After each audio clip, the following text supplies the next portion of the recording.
Mrs. Irene Charalambides from Cyprus. Dear colleagues, sadly there are states insisting not to comply with international law, which they violate and interpret according to their interests. One striking example is Turkey.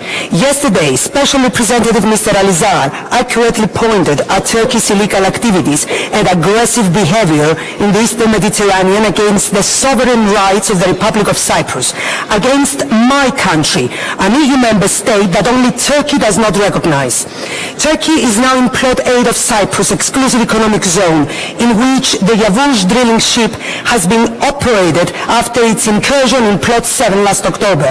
Both plots were duly licensed by the Republic of Cyprus to the Eni and Total companies, which prompted French aircraft carrier Charles de Gaulle sailing through Plot 8 a few days ago.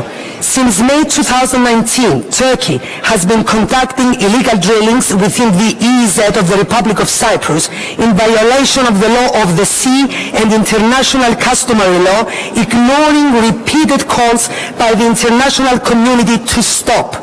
Under the Blue Homeland banner, Turkey claims 40% of Cyprus' exclusive economic zone for itself, at the expense of the lawful rights of Greek Cypriots and Turkish Cypriots alike, and of many prospects towards and viable settlement of the Cyprus problem. The EU must respond promptly and decisively to Turkey's blackmail using Turkish Cypriots and migrants and outrageously invoking international law. As a matter of fact, Turkey has been using Turkish Cypriot as an alibi in an attempt to legitimize its unlawful acts and to serve geostrategic aims at their expense. Only recently, the Turkish Bar Association organized a roundtable discussion in the fenced-off part of the occupied town of Famagusta, Varosha, a ghost town since 1974.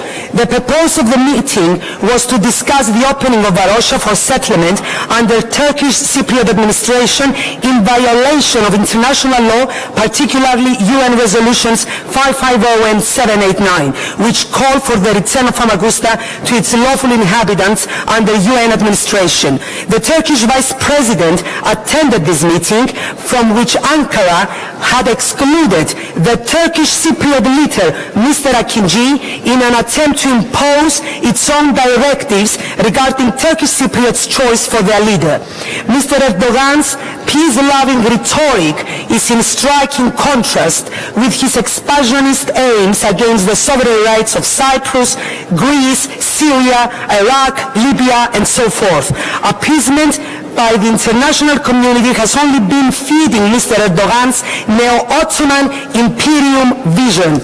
Ensuring states' common interpretation of and compliance with international law is imperative.